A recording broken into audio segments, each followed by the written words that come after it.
আসসালামু আলাইকুম ওয়া রাহমাতুল্লাহি ওয়া বারাকাতুহু। ইন্নাল হামদুলিল্লাহ ওয়াসসালাতু ওয়াসসালামু আলা মান লা নাবিয়্যা বা'দা। সুপ্রিয় দর্শক শ্রোতা, আমরা মসজিদ নববীর খুতবার অনুবাদ শুরু করছি।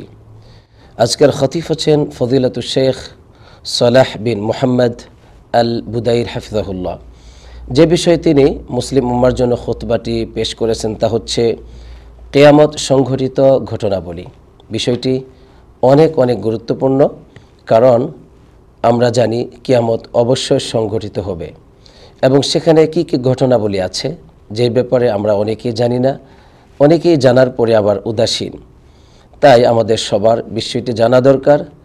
জানার মাধ্যমে আশা করি প্রতিটি মুমিন নরনারীর ঈমান বৃদ্ধি পাবে এবং আমরা সেই ভয়াবহ কিয়ামতের দৃশ্য থেকে এবং আল্লাহ তাআলার কঠিন আযাব থেকে আল্লাহর কাছে আশ্রয় অবশ্যই চাইব। আল্লাহ তাআলা সেই তৌফিক দান করুক, আমিন।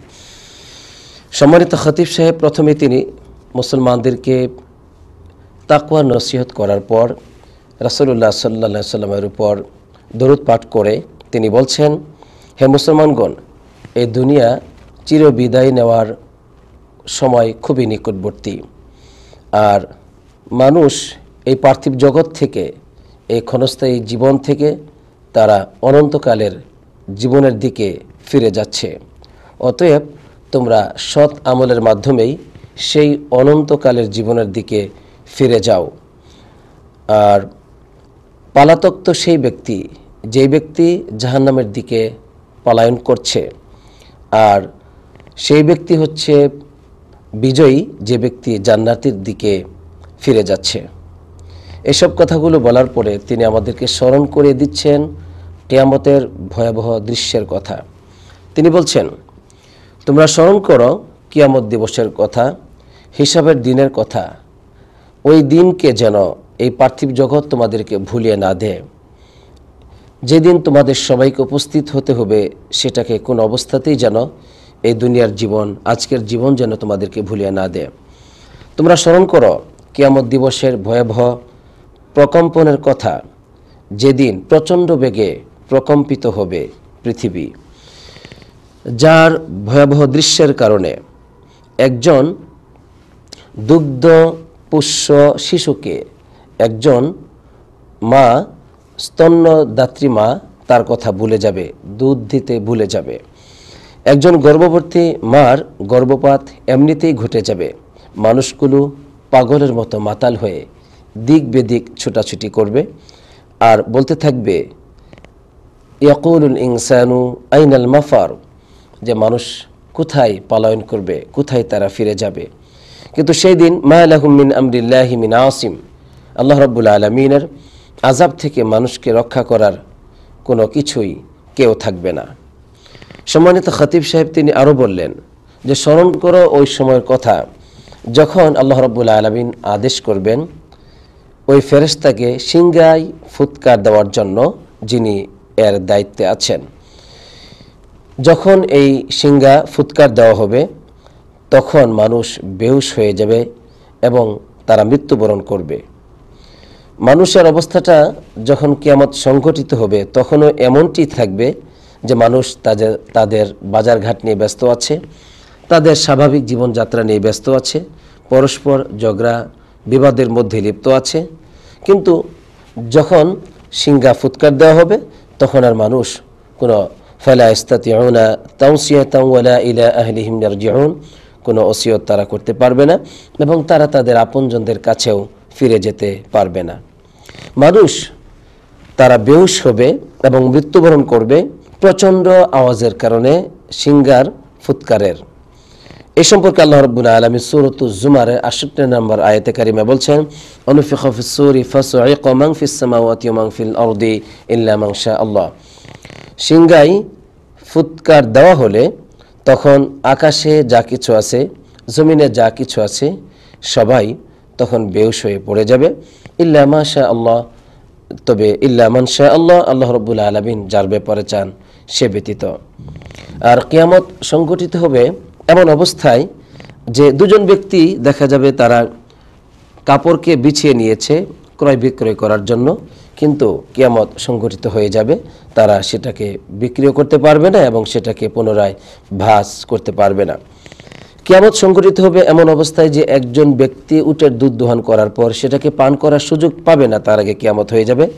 কিয়ামত হয়ে যাবে একজন ব্যক্তি তার হাউজে পানি জমিয়েছে তার পশু পাখিদেরকে পান করানোর জন্য, কিন্তু সেটা সে করার আগেই কিয়ামত সংঘটিত হয়ে যাবে।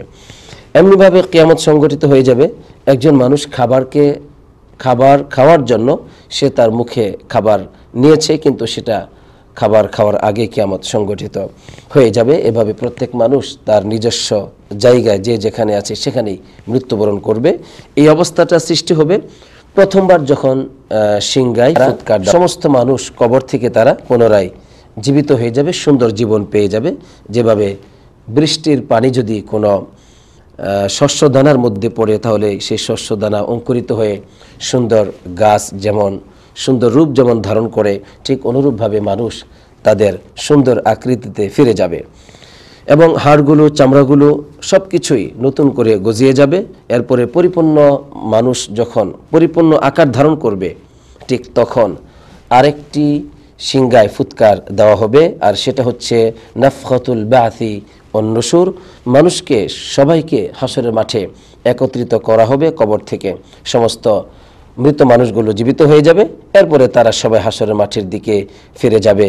আর তখন মানুষ একথাই বলবে, ইয়াকুলুল ইনসানু ইয়াউমাইযিন আইনাল মাফার, পালাবো কোথায়, পালাবার আজ কোথায় জায়গা, একথা তারা বলবে।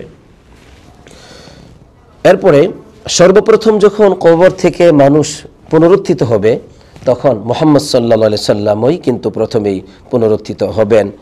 এরপরে সব মানুষগুলো তারা ওই আহ্বানকারীর আহ্বানের ডাকে সাড়া দিবে এবং সেদিন পৃথিবী অন্য আরেকটি পৃথিবীতে পরিবর্তন করা হবে, আকাশকে অন্য আরেকটি আকাশে পরিণত করা হবে এবং হাসরের মাঠে একত্রিত হবে। হাসরের মাঠের অবস্থা হবে যে খুব সাদা দবদবে ময়দার রুটির মতো, এগুলো অত্যন্ত সাদা হবে হাসরের মাঠ।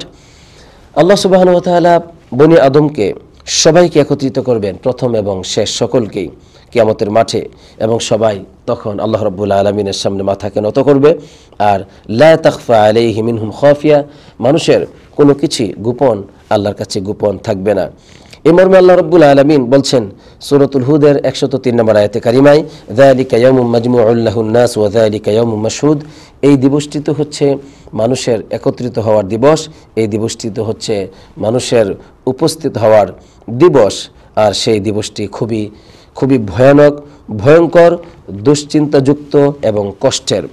মানুষ সেদিন কবর থেকে তারা উলঙ্গ অবস্থায় খালি পায়ে, নগ্ন পায়ে এবং খতনাবিহীন মানুষ একত্রিত হবে। তবে মানুষ সেদিন নিজেকে নিয়েই ব্যস্ত থাকবে, কেউ কারো দিকে তাকানোর কোনো সুযোগ থাকবে না। এই মর্মে আল্লাহ রাব্বুল আলামিন সূরাত আবাসার 37 নম্বর আয়াতে কারিমায় বলছেন, লিকুল্লি মরিইম মিনহুম ইয়াউমাইযিন শাআনু ইউগনি, প্রতিটি মানুষ তারা নিজেকে নিয়েই ব্যস্ত থাকবে।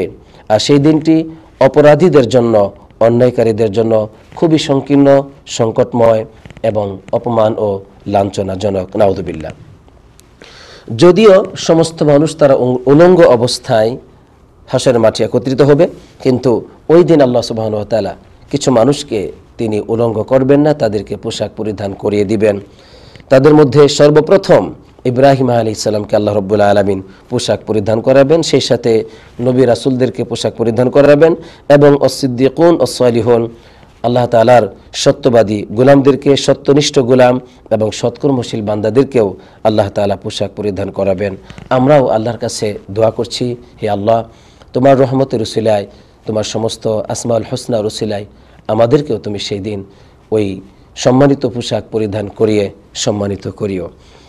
সেদিন আল্লাহ রাব্বুল আলামিনের সামনে উপস্থিত হবে সবাই, সৎ মানুষ এবং মন্দ মানুষ, আকাশবাসী এবং জমিবাসী, সকল ফেরেশতাগণ, সকল নবী রাসূলগণ, এমনকি সমস্ত জিন, প্রাণী, পশু পাখি, চতুষ্পর্জন্তু সবাই, সব কিছু আল্লাহর সামনে উপস্থিত হবে।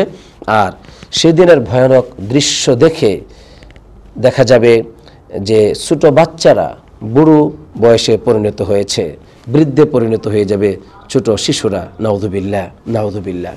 সূর্য মানুষের খুব নিকটবর্তী হবে, 1 মাইল অথবা 2 মাইল নিকটবর্তী। সূর্যের এই প্রচণ্ড উত্তাপে মানুষ ঘামার্ত হয়ে যাবে। সেদিন কারো কারো ঘাম এমনভাবে তাদেরকে আক্রান্ত করবে যে কারো পায়ের গোড়ালি পর্যন্ত, আবার কারো হাঁটু পর্যন্ত, আবার কারো কোমর পর্যন্ত, আবার কারো একেবারেই মুখ পর্যন্ত তাদেরকে ঘাম তাদেরকে বেষ্টন করে নেবে এই অবস্থা। আর যদিও সূর্য মানুষের খুব নিকটবর্তী, মানুষ ঘামের এই প্রচণ্ড উত্তাপে প্রচণ্ড কষ্টে মানুষ নিমজ্জিত, কিন্তু এই মুহূর্তেও আল্লাহ সুবহানাহু ওয়া তাআলা কিছু মানুষকে তার আরশে আজিমের ছায়াতলে আশ্রয় দিবেন। তাদের মধ্যে হচ্ছে 7 শ্রেণীর মানুষ।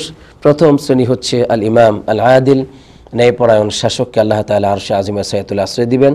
2, ওই যুবককে, যেই যুবক তার জীবনকে ব্যয় করেছে, গড়ে উঠেছে আল্লাহ তাআলার ইবাদতের মধ্য দিয়ে। 3, ওই ব্যক্তিকে, যে ব্যক্তির হৃদয় আল্লাহ তাআলার মসজিদের দিকে জ্বলন্ত থাকে। 4, ওই 2 ব্যক্তি, যেই 2 ব্যক্তি একজন আরেকজনকে ভালোবাসে কেবলমাত্র আল্লাহর জন্য, আবার তাদের মধ্যে বিচ্ছিন্নতা ঘটে আল্লাহর জন্যই। এরপরে 5 হচ্ছে ওই যুবক বা ওই ব্যক্তি, যে ব্যক্তিকে কোনো সুন্দরী নারী এবং উচ্চ বংশীয় নারী তাকে আহ্বান করছে, আর সে বলছে ইন্নী আখাফুল্লাহ, আমি আল্লাহ রাব্বুল আলামিনকে ভয় করি। এই হলো 5।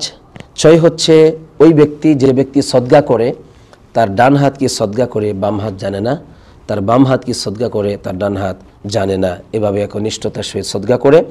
আর 7 হচ্ছে ওয়ারাজুলুন যাকারাল্লাহ খালিয়ান ফাফাদাত আইনাহু, যে ব্যক্তি আল্লাহ রাব্বুল আলামিনকে একাকী নির্জনে স্মরণ করে আর তার দুচক্ষু দিয়ে পানি ঝরতে থাকে।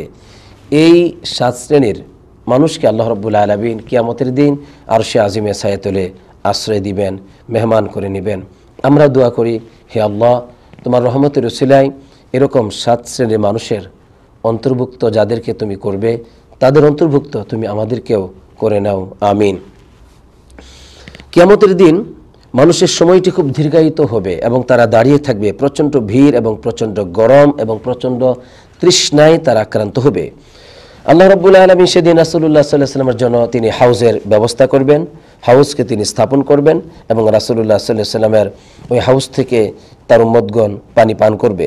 যে ব্যক্তি একবার পানি পান করবে সে কখনো আর তৃষ্ণার্ত হবে না, তবে তার হাউজের পাত্রের সংখ্যা হবে আদাদিন নুজুম, আকাশের যে তারকারাজির যে সংখ্যা, এত ব্যাপক সংখ্যা পরিমাণ হবে। এর মানে যাদেরকে আল্লাহ তাআলা পান করার তৌফিক দিবেন পান করতে পারবে, কোনো ভিড় বা কোনো কষ্ট তাদের হবে না। কিন্তু ওই হাউস থেকে কিছু মানুষকে বাধা দেওয়া হবে। রাসূলুল্লাহ সাল্লাল্লাহু আলাইহি ওয়াসাল্লাম তখন বলবেন, রব্বি ইন্নাহু মিন উম্মতি, যে হে আমার রব, তারা তো আমারই উম্মত, কেন তাদেরকে বাধা দেওয়া হচ্ছে? তখন তাকে বলা হবে যে মা তাদরি মা আহদাসা বা'দাক, আপনি তো জানেন না যে এই ব্যক্তি বা এই সমস্ত ব্যক্তিবর্গ আপনার মৃত্যুর পরে তারা কত নতুন পথ, নতুন মত অবলম্বন করেছিল, আবিষ্কার করেছিল, এর মানে বেদাত তারা রচনা করেছিল। এরপরে তাদেরকে পানি পান করতে দেওয়া হবে না, তাদেরকে বাধা দেওয়া হবে। তো প্রতিটি নবীর এই হাউজের ব্যবস্থা থাকবে, আর সমস্ত নবীগণ তারা গর্ববোধ করবেন যে কার হাউজে সবচেয়ে বেশি উম্মত পানি পান করে।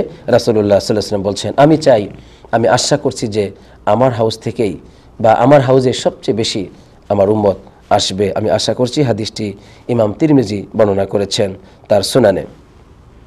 মানুষের দুঃখ যন্ত্রণা ব্যাপক লাভ করবে এবং আল্লাহ রাব্বুল আলামিন তাদের দিকে তাকাবেন না, দীর্ঘ সময় এভাবে অতিক্রম করবে। পরিশেষে মানুষ যখন ওই বিপদ মুসিবতকে আর সহ্য করতে পারছে না, তখন একে অপরকে বলবে যে দেখো তো তোমাদের উপর কত বিপদ চলে এসেছে, দেখো না কে তোমাদের রবের কাছে তোমাদের জন্য সুপারিশ করবে।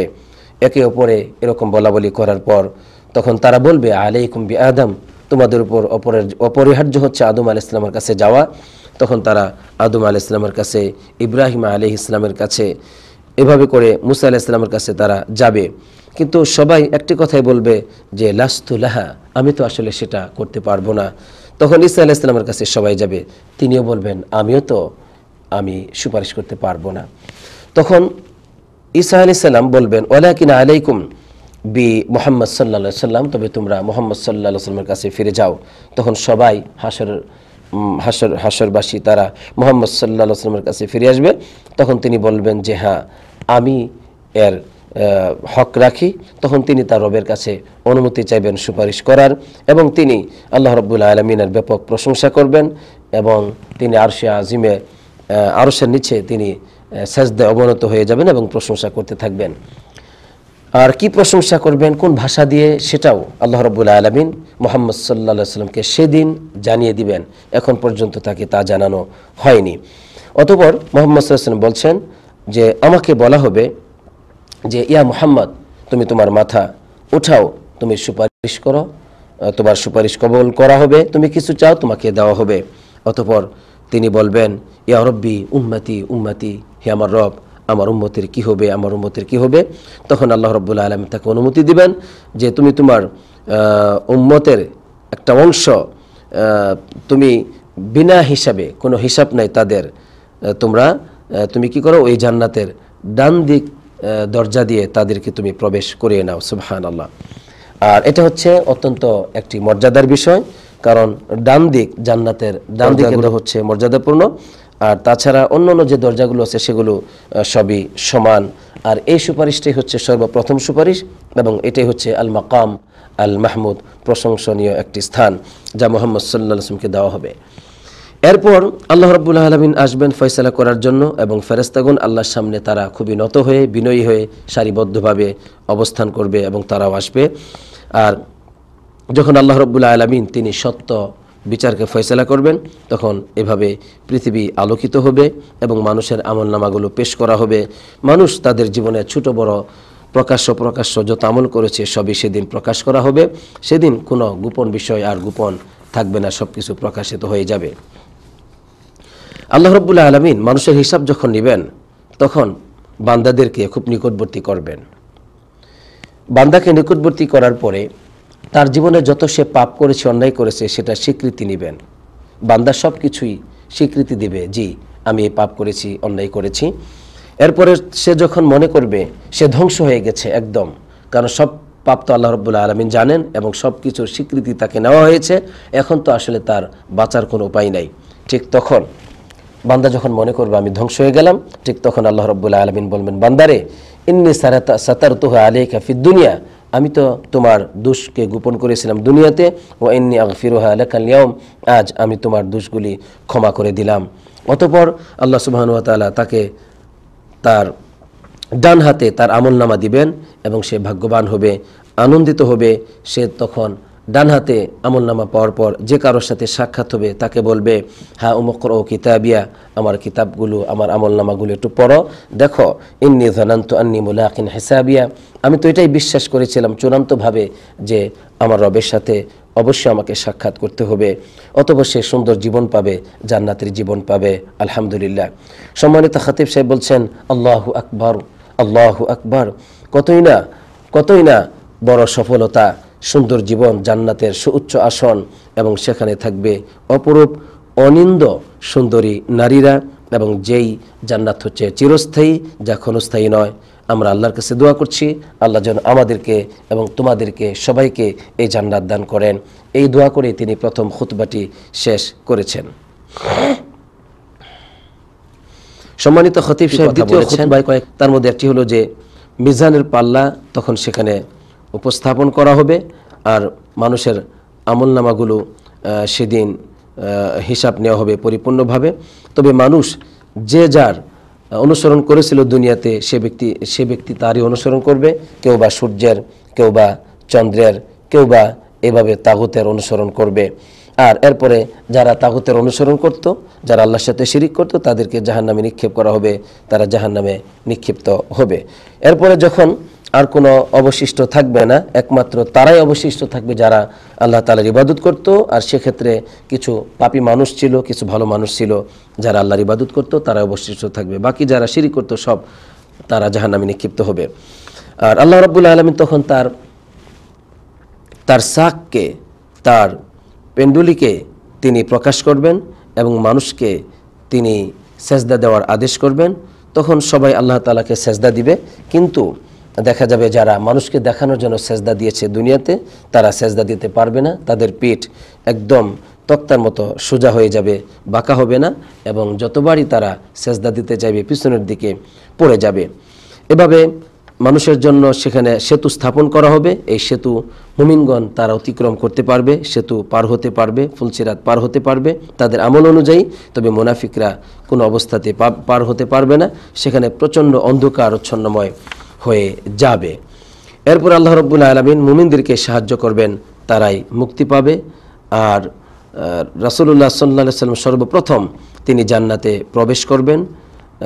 সর্বপ্রথম রাসূলুল্লাহ সাল্লাল্লাহু আলাইহি ওয়াসাল্লাম তিনি ওই ফুলকে, ওই সেতুকে তিনি অতিক্রম করবেন এবং সমস্ত নবীগণ তখন বলবেন আল্লাহুম্মা সাল্লিম সাল্লিম, হে আল্লাহ তুমি নিরাপত্তা দাও, তুমি নিরাপত্তা দাও। এরপরে নবীগণ এবং মুমিনগণ তারা যখন এই পুলকে অতিক্রম করার পরে জান্নাতের দরজায় যাবে, তখন আবার সেখানে একটা বাধাপ্রাপ্ত হবে। তখন বাধাপ্রাপ্ত এই জন্য হবে যে ওই জান্নাতবাসীদের মাঝে কিছু ভুল ত্রুটি ছিল, যারা জান্নাত পাবে, এখন জান্নাতের দরজার সামনে পৌঁছে গেছেন, তাদের জীবনে একে অপরের উপর হয়তো কিছু জুলুম করেছিল, সেজন্য সেই প্রতিশোধ সেখানে গ্রহণ করার পরেই আল্লাহ রাব্বুল আলামিন অনুমতি দিবেন জান্নাতে প্রবেশ করার। সর্বপ্রথম মুহাম্মদ সাল্লাল্লাহু আলাইহি ওয়াসাল্লাম করবেন, এরপরে জান্নাতের দরজা সকল জান্নাতবাসীদের জন্য খুলে দেওয়া হবে। আর ফেরেশতাগণ জান্নাতবাসীদেরকে সুসংবাদ দিবে, তাদের প্রশংসা করবে, তাদেরকে সালাম দিবে, বলবে সালামুন আলাইকুম তিবতুম ফাদখুলুহা খালিদিন, তোমাদের উপর শান্তি, তোমরা ভালোই জীবনযাপন করেছিলে, অতএব তোমরা অনন্তকালের জন্য জান্নাতে প্রবেশ করো। সম্মানিত খতিব সাহেব বলছেন ফামা আতিয়াবুল কালাম, কতই না উত্তম কথা, ওমা আলাযুস সালাম, কতই না সুমিষ্ট সালাম, ওমা আহসানুল মুস্তাকার ওয়াল মাকাম, কতই না উত্তম আবাসস্থল। কথা বলেই তিনি দ্বিতীয় খুতবাটি শেষ করেছেন। এর সুপ্রিয় দর্শক শ্রোতা, আমরা আজকের এই খুতবা থেকে জানতে পারলাম যে কিয়ামতের দিন, সেদিন যে কত ভয়াবহ দৃশ্য সংঘটিত হবে। কাজেই সেই দিন আল্লাহ রাব্বুল আলামিন মুমিনদেরকে সাহায্য করবেন, তার মুত্তাকিন বান্দাদেরকে সাহায্য করবেন এবং তাদেরকে আল্লাহ তাআলা জান্নাত পর্যন্ত পৌঁছে দিবেন। তাই আসুন আমরা আমাদের কোরআনকে, আমাদের রাসূল সাল্লাল্লাহু আলাইহি সাল্লামকে, আমাদের রবের আদেশ এবং নিষেধকে শক্তভাবে আঁকড়ে ধরার চেষ্টা করি, আমাদের জীবনে তা বাস্তবায়ন করার চেষ্টা করি। এই দিন সত্য দিন, এই দিন মিথ্যা নয়। তাই আসুন আমরা সত্যকে শক্তভাবে আঁকড়ে ধরে জীবনযাপন করি। আল্লাহ তাআলা আমাদের সবাইকে সেই তৌফিক দান করুক, আমিন। আসসালাতু ওয়াসসালামু আলা নবিয়িনা মুহাম্মদ ওয়া আলা আলিহি ওয়া সাহবিহি আজমাইন।